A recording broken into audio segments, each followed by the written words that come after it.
कृष्णा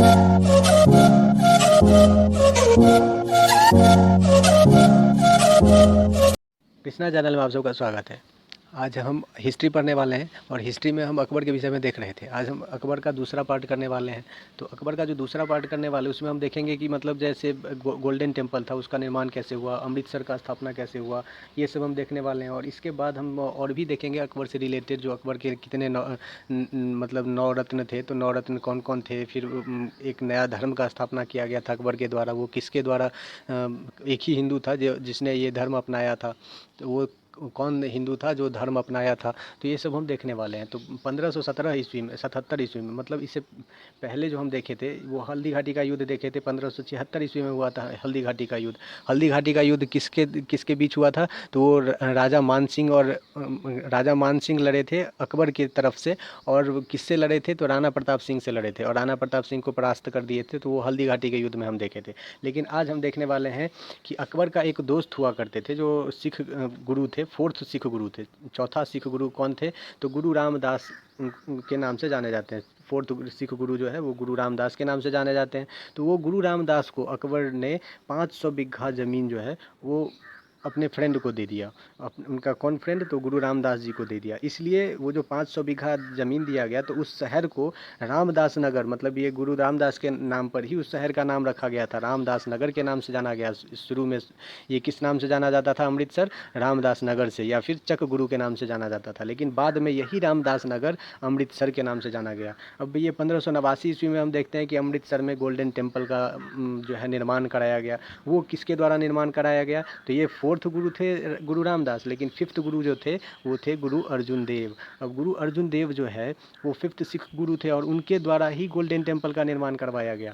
और जो फाउंडेशन था वो गोल्डन टेम्पल का जो बेस तैयार किया गया, आधार, वो किसके द्वारा तैयार किया गया था, तो हजरत मियाँ मीर के द्वारा तैयार किया गया था। और जो उस पर गोल्डन टेम्पल पे गोल्ड का जो प्लेटिंग हुआ है, जो उस पर परत दिया गया है गोल्ड का, वो किसके द्वारा किया गया था, तो महाराजा रंजीत सिंह के द्वारा किया गया था ये गोल्ड प्लेटिंग का काम। अब हम देखते हैं कि अकबर का जो पीरियड था, अकबर का जो समय काल था, वो गोल्डन एरा ऑफ लिटरेचर के नाम से भी जाना जाता है, स्वर्ण युग कहा जाता है लिटरेचर के मामले में। तो क्यों ऐसा गोल्डन एरा ऑफ लिटरेचर क्यों कहा जाता है, क्योंकि इसी समय में बहुत सारे बुक्स जो थे उसको ट्रांसलेट किया गया था पर्शियन लैंग्वेज में। पर्शियन लैंग्वेज में किस किस बुक को किया गया था ट्रांसलेट, तो फिर एक महाभारत हो गया, रामायण हो गया, ऋग्वेद, यजुर्वेद, सामवेद, अथर्ववेद, मतलब चारों वेद, रामायण, महाभारत सबका किया गया था। लेकिन इसमें जो इम्पोर्टेंट क्वेश्चन आता है वो एक बाबरनामा के को भी ट्रांसलेट किया गया था पर्शियन लैंग्वेज में। तो बाबरनामा से भी एक क्वेश्चन आ जाता है कि मतलब इसको जो ट्रांसलेट किया गया था पर्शियन लैंग्वेज में वो किसके द्वारा किया गया था। तो पर्शियन लैंग्वेज में जो ये ट्रांसलेट किया गया था बाबरनामा को, वो अब्दुल रहीम खाने खाना के द्वारा किया गया था। ये अब्दुल रहीम खाने खाना कौन है, तो ये भी नवरत्न जो थे अकबर के उसमें से एक अब्दुल रहीम खाने खाना भी है।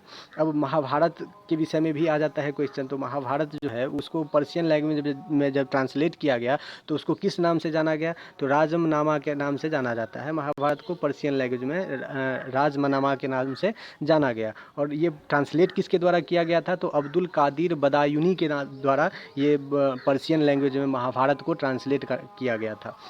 अब देखेंगे जैसे पेंटिंग को भी संरक्षण मिला था अकबर के समय में। तो अकबर के समय में बहुत दो फेमस पेंटर थे, बहुत ज़्यादा प्रसिद्ध पेंटर थे। तो उनका क्या नाम था, तो एक दसवंत थे और एक बसावन थे, जो बहुत फेमस पेंटर थे अकबर के समय काल में। अब 1582 ईस्वी में हम देखते हैं कि वो एक नया धर्म लाते हैं, अकबर के द्वारा एक नया धर्म का स्थापना किया गया, जिस धर्म को किस नाम से जाना गया, तो दीन इलाही के नाम से जाना गया। तो ये दीन इलाही जो है धर्म, इसमें क्या, इसको जो अपनाने का नियम था वो क्या था, तो संडे को, मतलब रविवार को, जिसको ये धर्म अपनाना है दीन इलाही, उसको रविवार को आना होगा और सजदा पाइबोस करना होगा। सजदा पाइबोस मतलब क्या हुआ, तो सजदा मतलब हुआ कि घुटने के बल बैठकर और सर झुकाकर उसको कहते हैं सजदा। और पिबोस मतलब हो गया जो लेट कर, जो बादशाह है, जैसे अकबर था उस टाइम बादशाह, तो अकबर के पैर को चूमना, तो ये पिबोस के नाम से जाना जाता है, पिबोस। तो सजदा पिबोस करने के बाद अगर वो व्यक्ति अल्लाह हू अकबर के को एक बार, ये जो वर्ड है अल्लाह हू अकबर, ये अगर बोल दिया तो वो फिर ये धर्म का हो गया, दीन इलाही धर्म का हो गया। तो ये ज़्यादातर जो दीन इलाही धर्म है ये मुस्लिम के द्वारा ही अपनाया गया था। लेकिन एक हिंदू थे जो ये धर्म अपनाए थे। वो कौन हिंदू थे? तो वो बीरबल था जो ये धर्म अपनाया था। अब बीरबल का जो ओरिजिनल नाम था वो था महेश दास। महेश दास को ही बीरबल के नाम से प्रसिद्ध है। महेश दास जो था वो बीरबल के नाम से प्रसिद्ध हुआ था। अकबर बीरबल का कहानी भी हम लोग बहुत सुने हुए हैं। अब जो 1583 ईस्वी में है तो वो जो अकबर है वो ईलानी सांबत लाया, इलाही कॉइन्स चलाया, इलाही सांबत लाया और इलाही कॉइन भी चलाया। और फिर इलाही गज लाया, मतलब ज़मीन को मापने के लिए जो इलाही गज को एग्जिस्टेंस में लाया मेजरमेंट के पर्पज़ से। और फिर प्रयागराज जो था, प्रयाग, वो प्रयाग का नाम बदल करके इलाहाबाद कर दिया। वो अकबर के द्वारा ही प्रयाग का नाम बदल कर इलाहाबाद रखा गया था, जिसको अभी योगी के राज में फिर से इलाहाबाद को प्रयाग के नाम से जाना गया है। उसको फिर से प्रयागराज कर दिया गया है। अब जैसे 3 फोर्ट का स्थापना किया गया था अकबर के द्वारा। कौन कौन सा फोर्ट था? तो Agra fort, Allahabad fort, Lahore fort, ये तीनों फोर्ट जो है वो अकबर के द्वारा ही बनवाया गया था। अब 1598 ईस्वी में क्या होता है, यहाँ से सलीम जो है रिवोल्ट करता है, मतलब जो अपने पिता के खिलाफ बगावत करने का शुरुआत यहीं से होता है मुग़ल साम्राज्य में।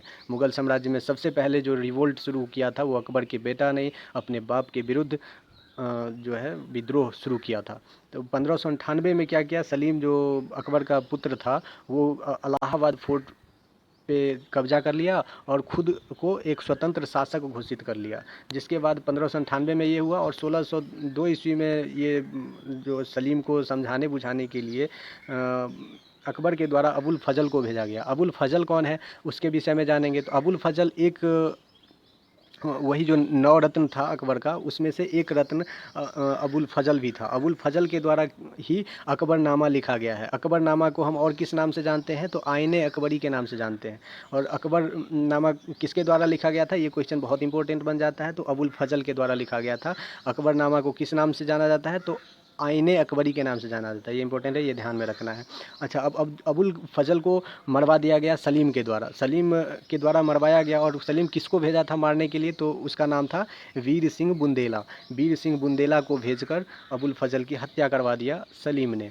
अब वीर सिंह बुंदेला जो है वो फाउंडर माना जाता है, झांसी का फाउंडर वही है, वीर सिंह बुंदेला, जिसके द्वारा हत्या करवाया गया था अबुल फजल का।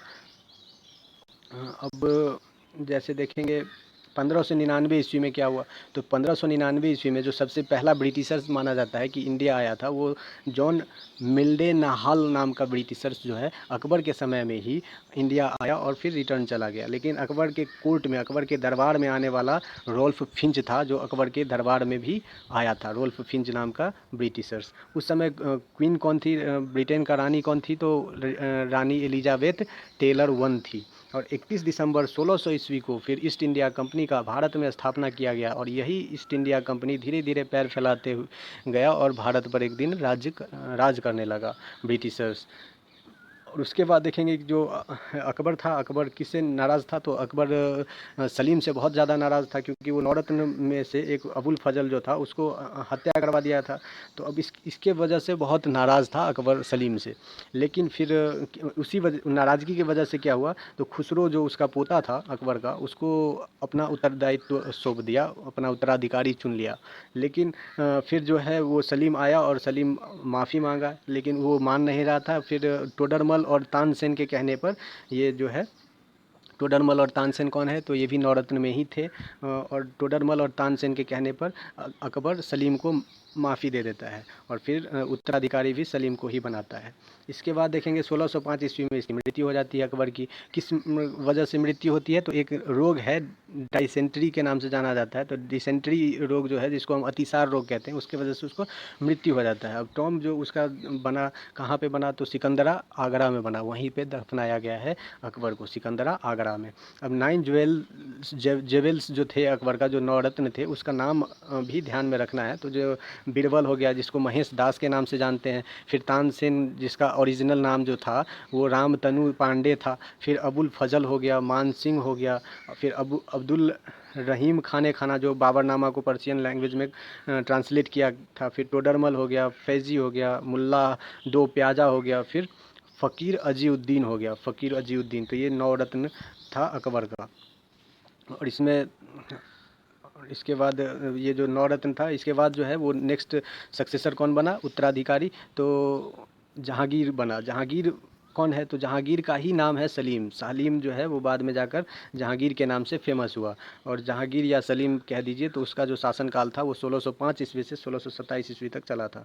थैंक यू, वीडियो देखने के लिए बहुत बहुत धन्यवाद। इससे आगे हम जहांगीर के विषय में चर्चा करेंगे, फिर जहांगीर के बाद में शाहजहाँ, और शाहजहाँ के बाद फिर औरंगजेब आता है। इसके बाद तो फिर ये जो मीडिएवल हिस्ट्री है वो कंप्लीट हो जाता है, फिर एंशिएंट हिस्ट्री शुरू करेंगे। थैंक यू, वीडियो देखने के लिए बहुत